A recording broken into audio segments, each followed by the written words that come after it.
Hey, everybody. Welcome into another episode of the Connection Loop podcast. I'm Rob. Thanks again for tuning in all the time. We love to bring you these interviews because it's really important to know what's going on in the sales and entrepreneurial and marketing community. And a lot of the guests that come on here obviously are experts in their field, and they really pass on to us the knowledge, and it's really a good learning opportunity. And today I have with me Andy Culligan. He's a fractional CMO, and he's actually, in his own words, a salesperson stuck in a marketer's body. And he actually believes the best way to achieve revenue growth is by the joined at the hip kind of approach, right there with someone in the marketing and sales arena. He helps fast growing SaaS tech startups reach commercial success through the marketing and sales alignment. So those two have to be one lined up with the other one. So Andy, welcome in. Thanks very much. Yeah, so give the people a little background on you, where things are going. How did you get to where you are right now? Obviously, you're an expert in what you do, and how did you kind of get here? Give us kind of the lay of the land. I pretend to be an expert. I'm doing a great job of pretending. I'm kidding, but no. So so I, as everybody may or may not hear, I'm Irish, but I live in Austria. I've been living in Austria for 16 years, so I know with that I've learned a couple of different markets. So luckily I've learned how to approach the DACH market. Obviously UK and Ireland's my home market, but with that, like I've been able to attack like the continent, let's say, in various roles, which has been helpful to me. But my background, I started my career as a seller. I left uni after studying marketing degree and became an SDR. If you're familiar with an SDR, it's a bottom rung of the ladder, basically. Sure.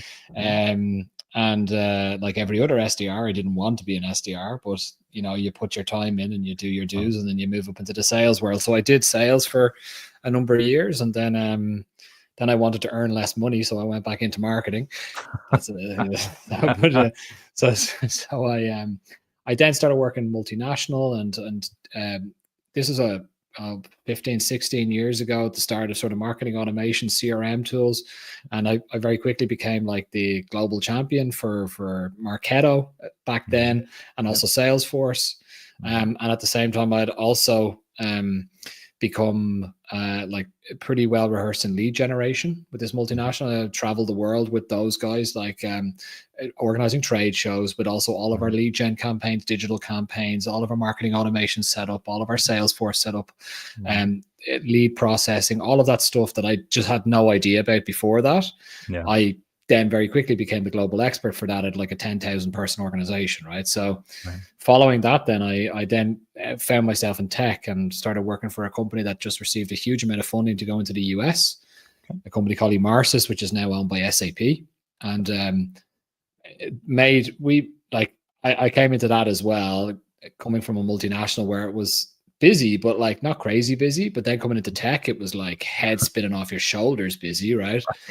And so with that, like a large amount of funding meant that we then also wanted to explore the US market from a European-based organization.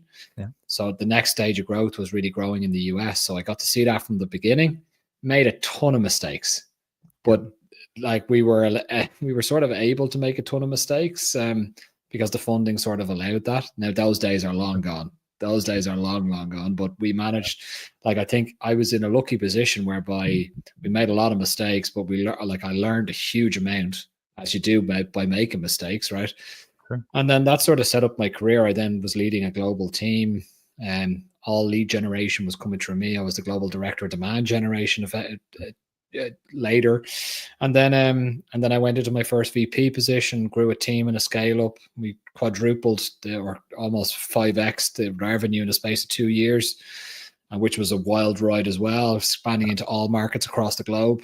That was with a company called Exponia, which is now Bloomreach, and then I went on to be a CMO elsewhere at a company called Leadfeeder. Again, massive growth in a very short space of time. Sure. Left that business. Very honestly, and I say this quite often, I was just tired. It was after COVID, a young family and everything, and I needed a break. And I just stepped away, just saying, hey, look, if I keep going at this pace, I'm going to kill myself. Yep. Or I won't kill myself, but it will kill me, Right. Yeah. Yeah.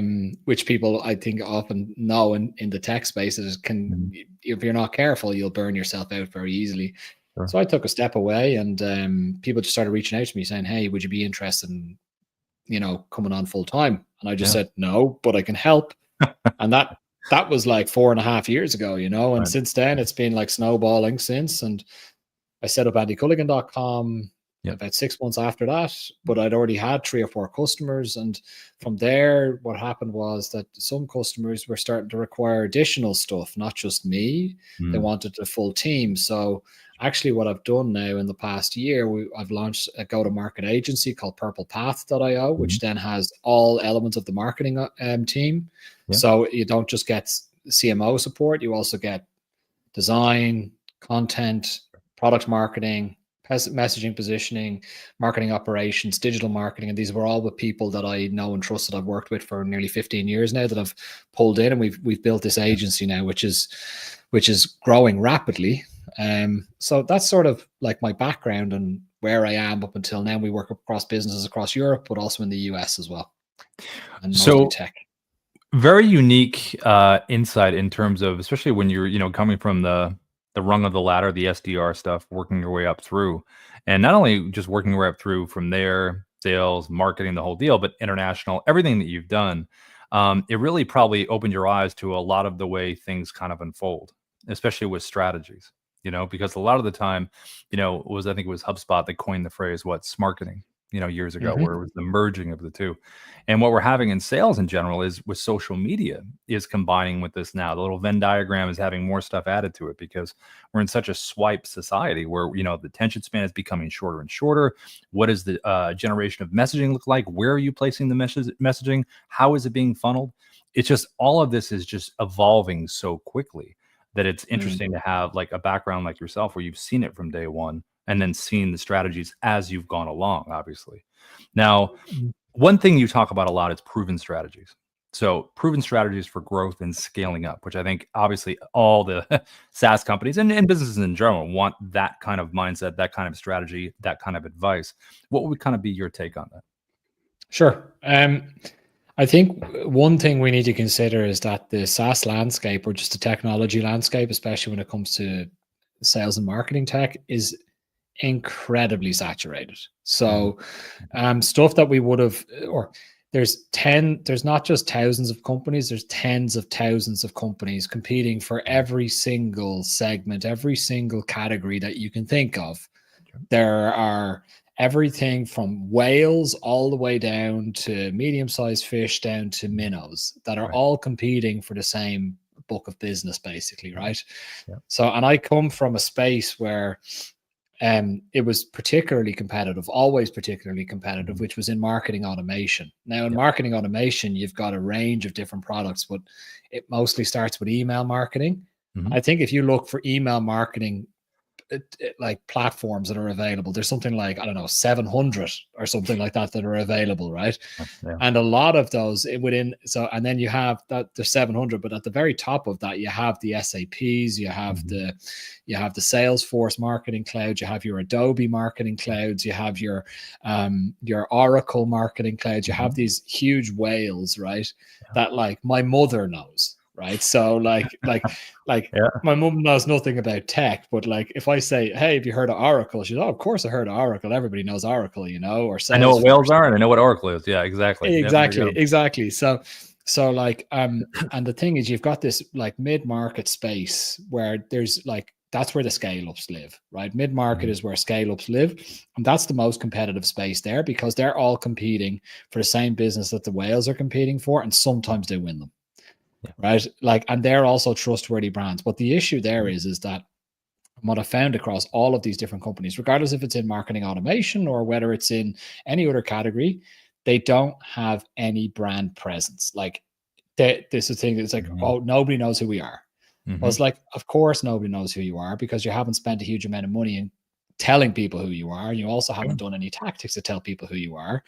And the thing, if you want to know like proven strategies that work for there, but this has worked for me time and time again, is creativity always wins the race. I'll give you some examples, right? So I think in marketing in the past, I don't know, 15 years, we've gotten a little bit too focused on, especially in large ticket deals, too focused on numbers and too focused on like this marketing funnel that's inherently broken, right? You might hear people talk about dark social, the dark funnel, all the stuff you can't track is the stuff that actually leads to people actually making a decision, right? But we've gotten so focused in terms of tracking every single touch point with the customer or with the prospect that we've lost sight of actually doing tactics that maybe we can't track and maybe are more creative, right? Now, if you look at my background, I'm all about tracking stuff. I'm all about creating pipeline, understanding where that pipeline comes from. But actually, the most effective things that I've seen work are things that are just more creative than what your competitors can offer. Right. And I'll give you some example. This is where creativity beats the pants off of like numbers, right? So, one tactic that we did quite often when I was with Exponia a number of years ago was direct mail. So direct mail, but we'd come up with something really bespoke and really fun, right? Yeah. And for example, we were competing against Salesforce Marketing Cloud and Oracle and Adobe, those big these whales that I was speaking about earlier. Yeah. And our message to the market and what we were hearing back from our customer base was, hey, the reason why we go for you guys is because we don't necessarily trust that the Salesforces of this world have everything in place to make sure that it's like they've been made from like a mix of different products that have been acquired. Sure. Right. So, and they try to fly the plane and fix the plane at the same time, which is causing it clunky. And is the data flowing in real time? Is it working properly? Like, it's different teams that I need to deal with. They don't really, like, one team doesn't know the other team. It's like, it's a bit messy for them. Right. So what we said was, well, we've created a product from the ground up. The same dev team have built everything. So all the way from the data layer up to the execution layer. So let's come up with like a couple of different plays on this. So one thing that we did was we were trying to break into the UK market. So we bought every Jenga set. You might be familiar with Jenga, right? Yeah. Bought every Jenga set in the UK, and we bought a sleeve that went over the Jenga set, and we called it Datanga. So it was like, and the tagline to it was, make sure that make sure that the data blocks don't fall. Right. And then we put a messaging card in with it, and we said, if you're working with one of the acquired clouds, didn't name any names, but acquired clouds is what we call them. You're probably noticing that you might have some issues in terms of data, consistency in data infrastructure, the speed at which you're able to make decisions based on the data and how quickly those decisions can be executed, which can be the difference between a sale and no sale. Right. Sure. And we sent that out to every single one. Well, we sent it out to probably 250 key accounts in the UK market. That were using one of those acquired cloud platforms. And we managed to win business off them just based on that. And that's like a creative thing. Right. Yeah. No kidding. That was very creative. Physical things you're sending out with digital messaging. You know what I mean? That's a great combo. Yeah. So we just sat down and like, just didn't look at, we didn't start with what the end result should be. We just said, like, let's have a bit of fun with this. We were selling to retailers, and their busiest time of the year was normally October time when they're preparing for Black Friday. So we also sent them all out a Black Friday survival kit, Oh, perfect. And we sent them out that type of stuff, and we just put fun stuff in, like keep out tape with their logo and stuff on our logo. Like we just had fun with it, and it wasn't like let's hammer them now to try to get them over the line to be pipeline. It's like, no, let's do that, and then we do another thing and another thing and another thing, which is just creative. And none of our competitors were doing it because they were like, it's not trackable enough, it's not going to work, and we don't have that's not how the team thinks, etc. So it's like, but it was impactful enough. Like that was the thing. Like, it was impactful enough. I mean, the data is data, which is amazing, but you've got to make the impact first, because, like you said, to stand out of what was the number you said? How many thousands? 250 accounts we sent it to, and we actually won off the back of that. We won like a $3 million account off the back of it. So makes it all worth it. That's funny. We had here at Dub, we had a gentleman that was using our service with videos, and he did a really creative thing with iPads and sent them out to his top top people that he was sending it to, and had a dub video on there, and it was similar kind of thing, like creative, physical, in this world that stands out different with all the stuff that's so digital all the time. And it made a difference. And he ended up closing a deal that was large, like you were just talking about. And it made all the difference in the world, being that creative step. So for people that are watching this now, that's wonderful advice in terms of leaning into the creativity to stand out. And then they'll get everything that you want to get. You get the deal, you get the data, you get everything that they want, but you got to get noticed first. Yeah, there's a guy that that I have in my network. He's an amazing guy. He's based in the States, a guy called Dale Dupree. And Dale Dupree runs something called the Sales Rebellion. He's a buddy of mine, but he Sales Rebellion's huge now in the US, but he advocates for direct mails, but he comes up with crazy ideas. Like he comes up with the one thing that I've actually done a number of times now in the past couple of years is crumpled letter technique. So you write a handwritten note, you crumple it up into a ball, you stick it in an envelope, and you send it to your prospect. And then you follow up and say, hey, did you get the crumpled up piece of paper I sent you in the post? And like, you're the guy that sent me the ball of paper in the post with a note on it. That's you. He said, yeah, that was me. And that gets you in the door. Yeah, that's fine. So yeah. You have that conversation. Listen, I don't know if you got that crumpled up letter I sent you. Unfortunately, I had the team. I told them, I don't know why they crumpled it. I'm not sure what happened, but you got that, right? Like, I mean, just absolutely hilarious. That's the way it would come out. It's the difference between somebody hanging up on you and saying, I don't have any time to talk to you, to be like, oh, you're the weirdo that sent me that in the bloody post. Yeah. That's really neat. So taking that in mind with the creativity that obviously you just proved the point on, what's the future in terms of SaaS marketing? Obviously that's part of it. You just talked about it, but what are some other things that are kind of related to where this is all going? It depends what type of SaaS you're looking at, right? So there's the high ticket SaaS and there's volume SaaS. Yep. I think volume SaaS is a really tricky place to be right now, because for volume SaaS, many companies were reliant, and also in high ticket, but less so. They were so reliant on SEO. And Google has made some sweeping updates this year, which have basically turned the lights off on a lot of businesses, e-commerce businesses, but also SaaS businesses that were reliant on a sort of e-commerce model. So driving a lot of traffic to the site, that traffic would then go into a free trial setup. That free trial would then turn into new business, right? And all of a sudden their traffic fell off a cliff. So you can even see it with the likes of HubSpot. So HubSpot lost, I don't know how much of their traffic. They were talking about it all over the internet when it happened. But HubSpot can give less of a you-know-what about it. Because they're a well-known brand. And actually probably a lot of that traffic would have been junk traffic anyway, you could argue. I would argue that they don't need to worry about too much, right? However, in a volume SaaS model, you are really reliant on numbers. Volume is important.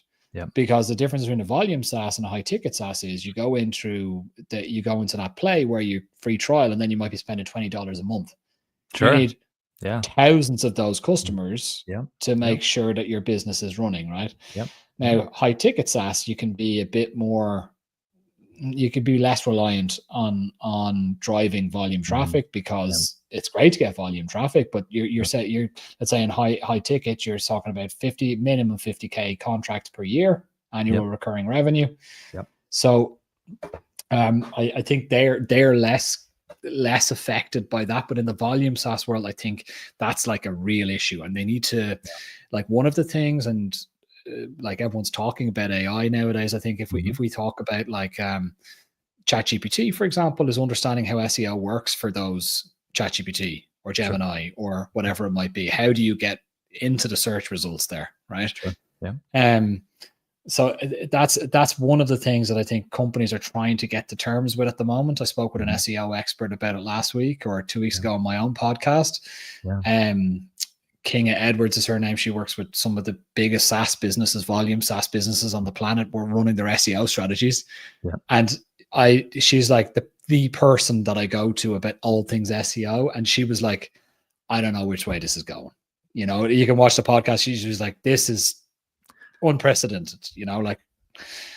Well, it's like that choice, like you said, like it's trying to, the old adage of marketing and sales is, meet them where they are a lot of the time, right? So with this, like you said, how do we get into ChatGPT? How do we get into these different areas that people are populating and using on like a minute by minute basis all the time? Because a lot of the times they're asking, ChatGPT instead of Google. Instead of asking them, I'm going to ask Chat. I'm in here anyway. You know what I mean? Might as well ask. So I 100%. think that's a really great point. And leaning into the expertise, like you said, you've got a ton of experience. That person you interviewed has a ton of experience. And I think like the honest truth is, like you said, not sure which way it's going to go. But no, you just, yeah. No, the thing is, what she said to me and the advice that she gave was like, instead of seeing SEO nowadays as a long-term strategy, you should be looking at it in the short term and seeing what's working quickly and then readjusting your strategy weekly.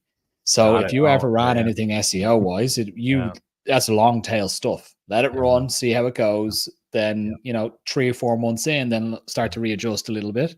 But now it's weekly, so there you go. It seems like that has been, again, back to scroll society. Like, I mean, like we've all got to be able to adjust so quickly. I mean, it was, been years since people are like, oh, how long is a contract? Well, contract, what? And then it's like, forget a month, try the next week. Like you said, like there's daily stuff that keeps coming to us in terms of information. And with AI, with us, with Dub, we have an AI sales assistant. We have all the AI stuff. Everyone has like a version of something that they use. And it's really just keeping up with the training, the information, making sure the information is correct. People are using it the correct way. And even from social media and sales and marketing, the content you see online, people watch, oh, that's AI created content. That's what, so it's all becoming this one nebulous thing that's just being handed to businesses and say, okay, do it. Yeah. I mean, AI created content, like basically everything is AI created content nowadays.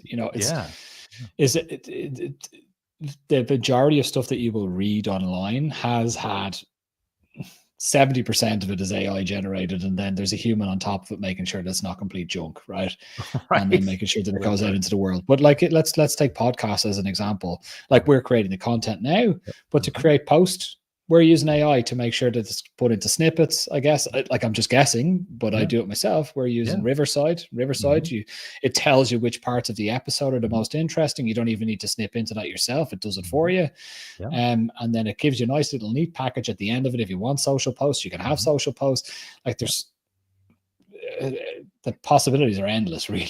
Yeah, it's like our brains are going crazy thinking about it, but imagine like the AI itself, its own brain, in terms of the evolution of where it's going and what it can comprehend. Terrifying. What it can do. Yeah, it's really, we're living in a very exciting time in terms of what is possible, but you have to lean into it. Like when we talk to people, if you're not doing video, if you're not, using strategies that you're talking about, if you're not leaning into this, you kind of end up on the outside looking in, and that's one of the hard parts about it.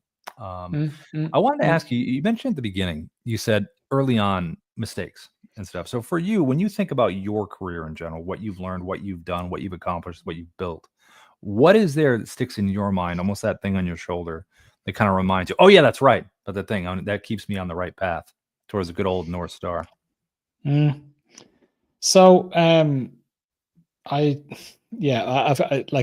tell you a funny mistake that I made, but then I'll give you a good one.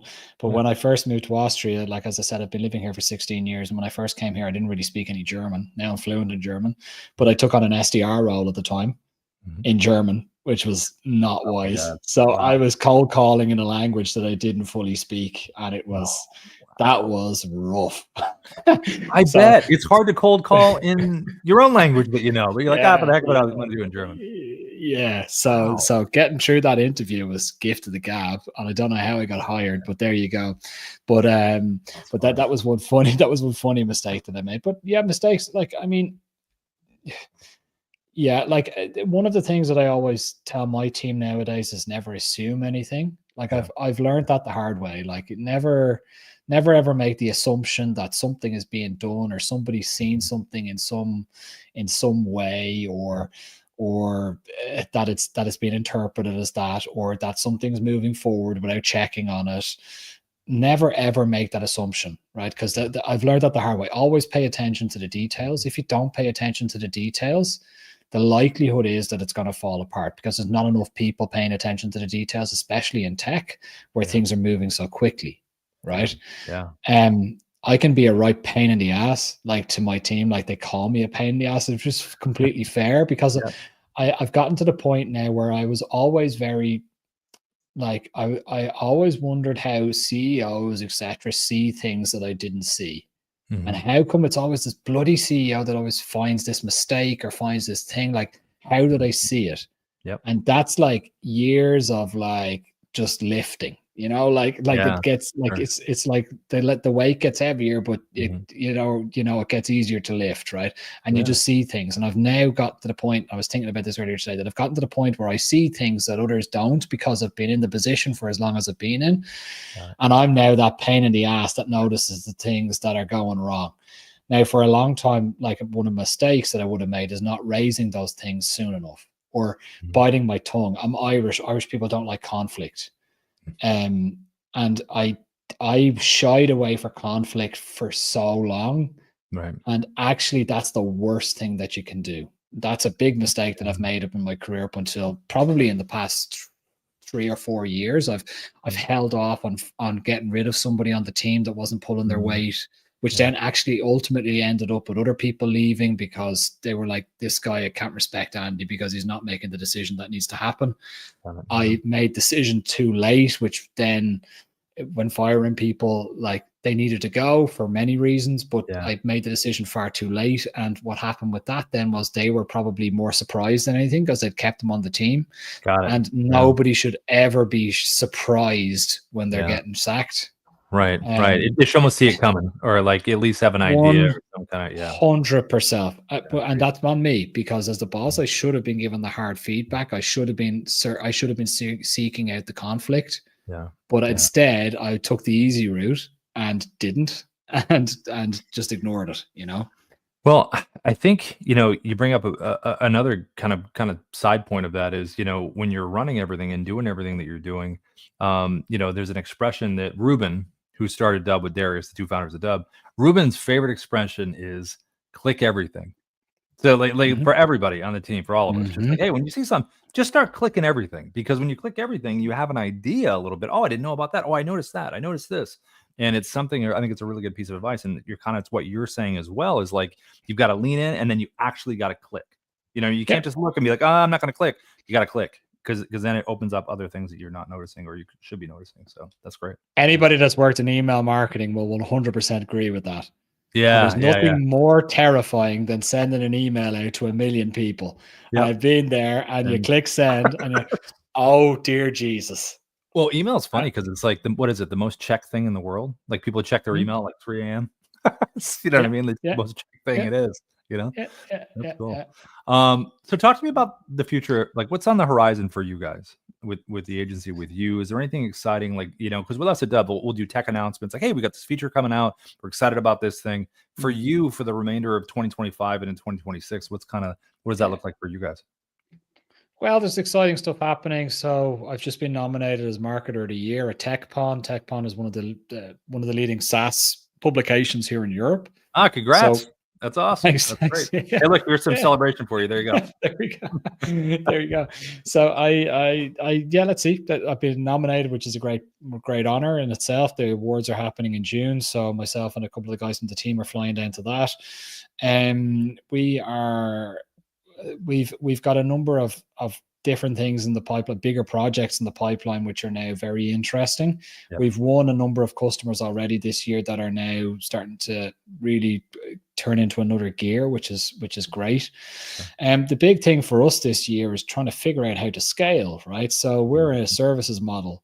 Yep. And services, what you're selling is time, right? And I don't know if you realize this, but time isn't very scalable when it comes to individuals, right? Right. So we have a team we have a team retreat next week with the team from the agency, and we're going to tackle that issue around how we scale it. We've already started to tackle it a little bit. Yeah. But now we're really at the point where it's like, okay, if we really want this business to grow, then it's important that we look to scale it. And then also on the side of that, like my vision for myself was never to stay in services. My vision for myself is to try to get more into the tech side, and then start my own tech at some point. There's some conversations ongoing around that as well. So like there's plenty of irons in the fire, let's say, but a purple path that I owe now is growing nicely. We're working with some really, really great clients, and that list is growing. So that's great. That's so awesome to hear. So before we go, Andy, what's the last piece of advice you have for everybody? Well, if you're working in tech, or if you're working anywhere, like I've said this so many times in the past couple of months with the people that I'm working with for our customers, is like, just remember, you're not saving lives. you know. Mhm. So like things can get super stressful, especially if there's, you know, big budgets involved and a lot going on, the small teams. I find that budgets are getting smaller, teams are getting smaller, and expectations are getting higher. Yeah. That's No, it's true. typically the way that things are going. And with that, marketing is put under everybody's put under a massive amount of pressure. And I think, like, look, at the end of the day, you're not saving lives unless you are saving lives. Then it's then you know, that's a different thing. Totally. But Yeah, exactly. but don't take it too seriously. We're not here for that long. Enjoy it. Yeah. You know, there's always going to be something else that will pay the bills. Don't worry. Mhm. The next job is just on the horizon. It's going That's to so be all true. good. That's so true. Well, Andy, thank you so much for spending the time today. I know you're a busy person, do a lot of different things you just explained, and you really dropped a lot of knowledge for everybody. Great insight, and we really appreciate you coming on and talk to the audience. No worries. Thanks for having me. Yeah, and we'll see you soon, hopefully. Bye, Thanks. everybody. See ya. Bye. Bye-bye.